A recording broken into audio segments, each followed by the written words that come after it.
des collectivités sur ce sujet du numérique responsable en s'appuyant sur les résultats d'études terrain qui ont été réalisées par Espelia et Green IT. Mathieu Gallop, je vous laisse la parole. Merci Christophe. Très rapidement, Espelia, c'est un cabinet de conseil, principalement secteur public local, donc autour de tous les sujets de performance liés aux services publics locaux. Donc nous, le sujet du numérique, on l'aborde non pas comme une fin en soi, mais comme un outil, un élément constitutif de l'évolution et de la définition et du pilotage et de la transformation de ces services publics locaux. En guise de présentation très très sommaire d'Espelia. Plus précisément là, sur le sujet de la sobriété numérique.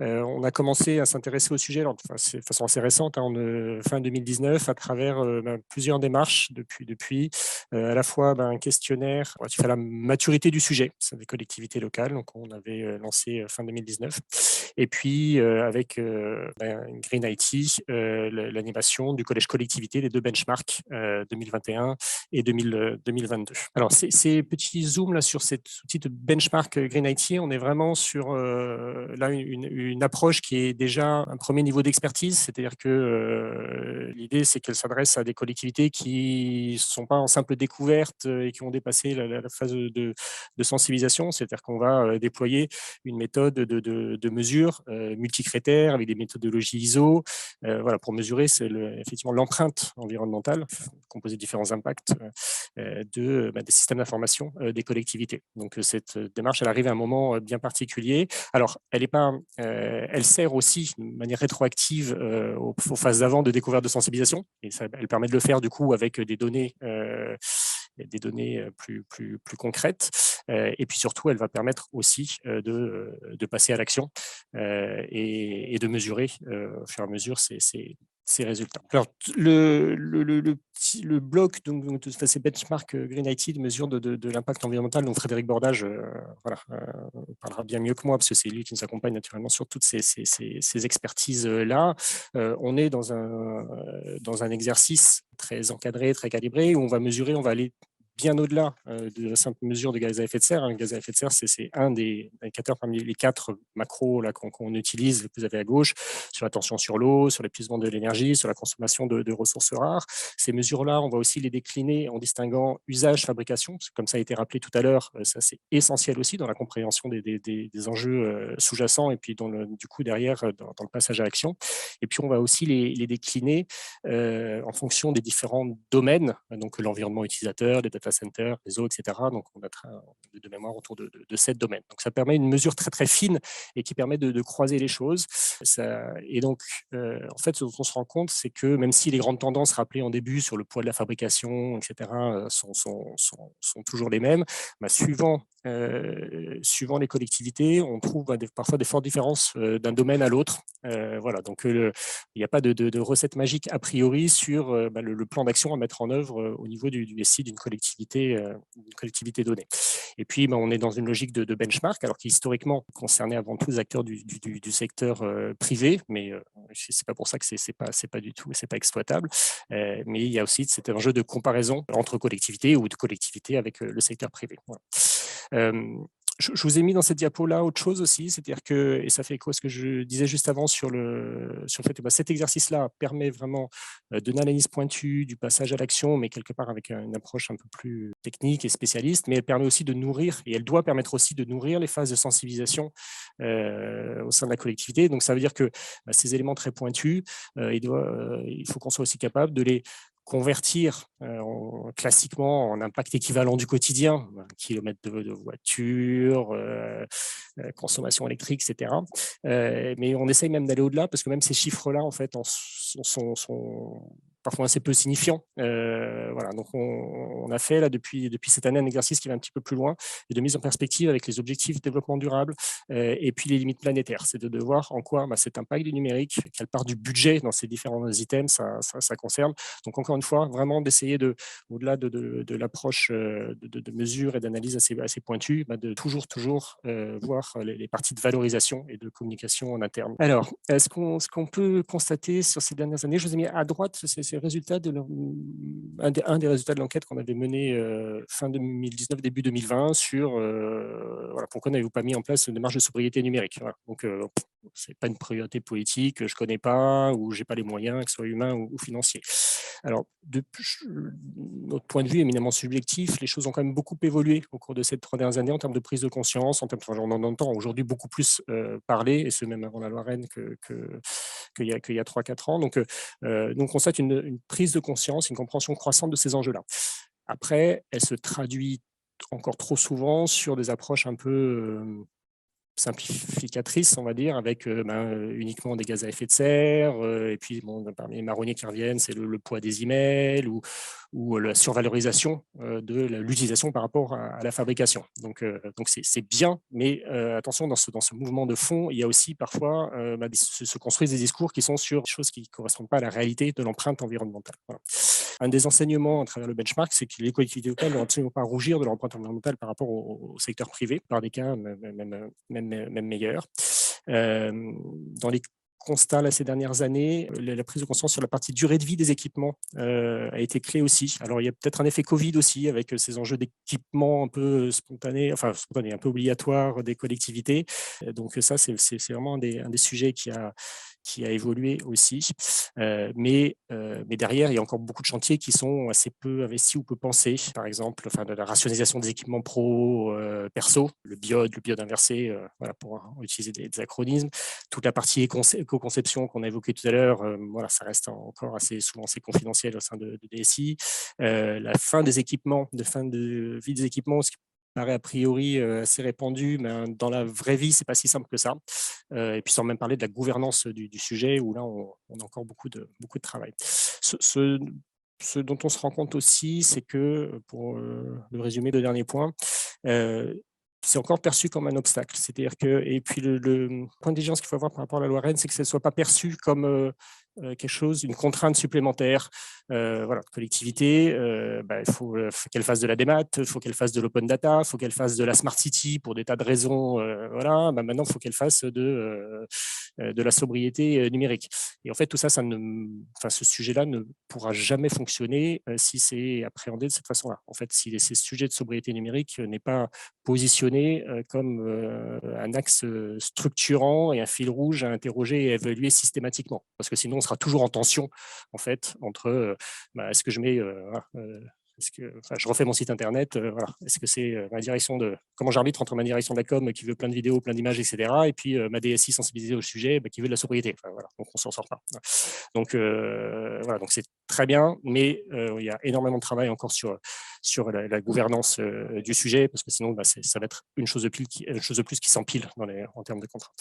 Et enfin, pour terminer, petite question de sémantique, hein, le titre, c'est des numériques responsables. Alors bien sûr, derrière, on a fait un zoom sur l'aspect empreinte environnementale, donc avec les enjeux de sobriété, mais derrière cette question de responsabilité, il y a aussi d'autres thématiques comme ce qui est accessibilité et inclusion, comme la durabilité et la résilience, qui ne sont pas tout à fait les mêmes, ou des questions d'éthique et de valeur, donc d'autres sujets sur lesquels on travaille et qu'on peut la plupart du temps faire résonner. Normalement, ces questions de sobriété et l'aspect d'inclusion numérique sont vraiment très, très intéressants à travailler ensemble comme axe structurant. C'est aussi vrai pour la résilience, même si parfois il peut y avoir des petits antagonismes. Et dernier point en bas à droite, cette approche de mesure un peu fine des benchmarks, on l'a conduit à l'échelle du système d'information d'une collectivité. Donc, c'est très bien parce que ça permet de comprendre, d'être exemplaire, etc. Mais en termes d'impact, ça reste naturellement encore assez limité.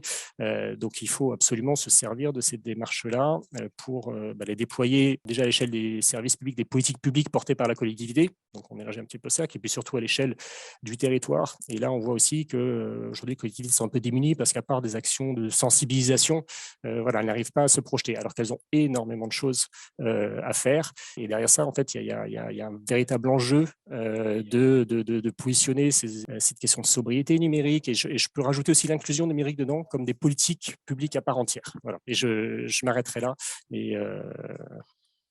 parce que je sais que j'ai déjà dépassé.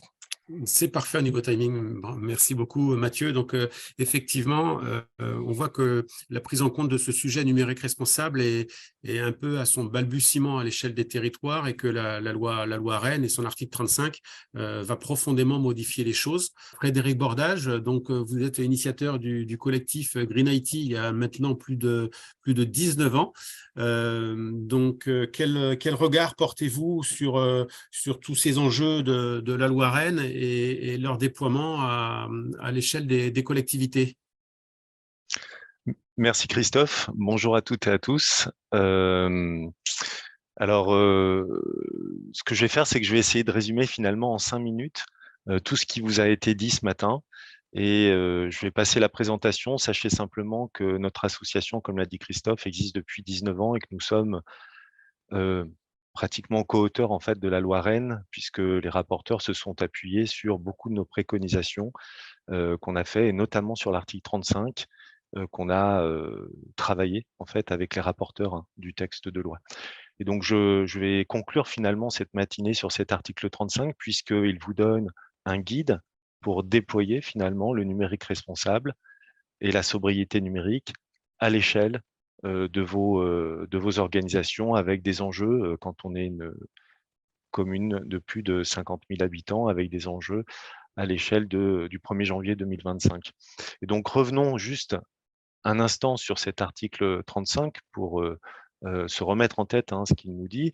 L'article 35, il nous dit qu'au 1er janvier 2025, les communes de plus de 50 000 habitants auront défini une stratégie qui indique les objectifs de réduction de l'empreinte environnementale du numérique et des mesures mises en place pour réduire cette empreinte. Ça signifie que le texte de la loi Rennes, qui est le sujet de la matinée, il vise à réduire l'empreinte environnementale en priorité et qu'il est donc focalisé sur la dimension de l'empreinte environnementale et pas focalisé sur la dimension people, donc tous les aspects sociétaux, ni sur l'aspect profit, tous les aspects économiques. C'est pas pour ça qu'il ne faut pas déployer au passage des démarches comme celle citée au sujet de l'accessibilité numérique, mais le texte, les contraintes réglementaires portent en priorité à l'échelle du 1er janvier 2025 sur la dimension environnementale. Donc c'est le premier enseignement. Selon les moyens dont vous disposez en temps et en argent, il va falloir vous focaliser en priorité sur cette dimension environnementale. Si on passe au slide d'après, on peut aussi revenir sur certaines dimensions de cet article 35, notamment sur la partie des objectifs de réduction qui doivent être quantifiés. C'est écrit noir sur blanc dans le texte de loi. Et donc, ça veut dire que pour quantifier des objectifs de réduction des impacts environnementaux de votre système d'information, eh bien, vous allez devoir nécessairement déployer, dans un premier temps, un outil, une méthode qui va vous permettre de faire le bilan des impacts environnementaux de votre système d'information. Ça va être la première étape incontournable pour répondre aux contraintes de la loi. Et donc, si on passe au au slide suivant, clairement, on a aujourd'hui des référentiels au sens strict du terme qui sont disponibles et qui permettent de réaliser cette première étape de quantification de l'empreinte environnementale, qui est un terme technique et qui signifie l'ensemble des impacts environnementaux. Au niveau international, on a défini une méthode qui s'appelle l'analyse du cycle de vie. On a des standards ISO derrière. Ces standards ont été précisés par la Commission européenne au travers du PEF et d'un certain nombre de recettes qu'on appelle les PCR. Et c'est le cadre réglementaire méthodologique sur lequel vous allez devoir vous appuyer, il n'y en a pas d'autre, pour évaluer les impacts environnementaux de vos systèmes d'information. Donc ça, c'est le premier élément important à prendre en considération. Le cadre méthodologique est défini au niveau européen. La France étant un membre de l'Europe, on doit respecter les préconisations de la Commission européenne. Et évidemment, on va devoir fixer des objectifs sur l'ensemble des 16 indicateurs d'impact environnementaux précisés par ce cadre réglementaire et méthodologique, concrètement. Comment on va, donc je ne vais pas tout décrire sur les slides parce que je vais essayer de rattraper un petit peu le retard. Les intervenants précédents ont été un tout petit peu plus longs que prévu. Comment on va faire, et je vais passer au slide d'après, comment on va faire pour déployer cette approche en fait, donc quantifier des impacts environnementaux et définir des objectifs sur cette base-là, eh bien, la première chose qu'on va faire, c'est qu'on va appliquer les standards. Donc, on ne va pas faire de bilan carbone, parce que faire un bilan carbone, ça serait renforcer le greenwashing existant sur ces sujets. Je rappelle que l'étude ADEME-ARCEP citée en introduction nous dit que les émissions de gaz à effet de serre ne représentent que 11% des impacts environnementaux du numérique en France, dans une collectivité ou à l'échelle nationale.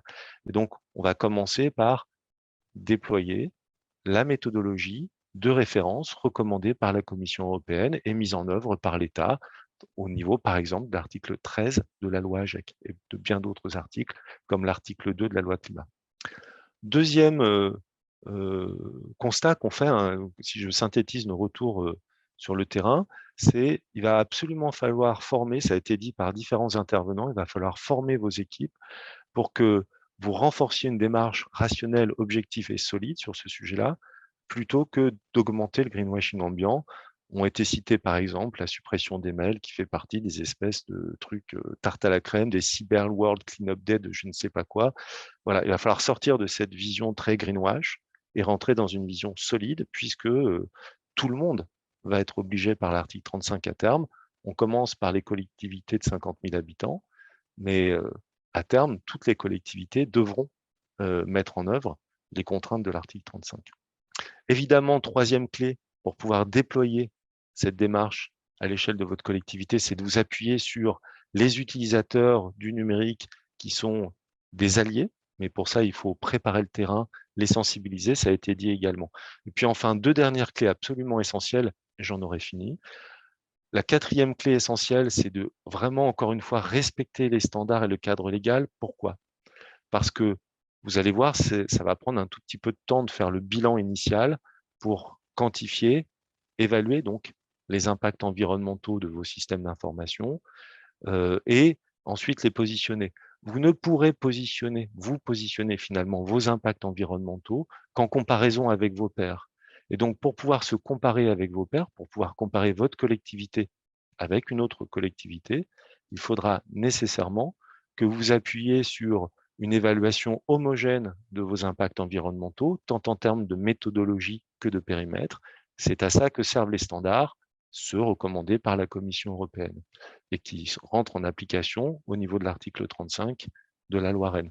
Donc, appuyez-vous sur des standards, ça permettra de pérenniser votre démarche, ça permettra de devenir comparable avec le reste du monde et donc de rentrer dans cette logique d'intelligence collective qui a été citée par l'intervenant précédent, et donc avec vos pairs, avec les autres collectivités, de définir des objectifs quantifiés sur une base objective et standard. C'est absolument indispensable de mettre en commun pour pouvoir se comparer, parce que sinon, si je vous dis 1 tonne équivalent CO2 par an et par utilisateur, personne ne sait ce que ça veut dire. Par contre, si on se rend compte que c'est 2 fois plus que la moyenne des autres collectivités, alors on commence à avoir un repère quantitatif, objectif, qui nous permet de rentrer dans une démarche d'amélioration continue, puisqu'on va pouvoir viser 50% de réduction, donc définir les fameux objectifs quantifiés, demandés par l'article 35, et mettre en face des mesures, c'est le terme de l'article 35,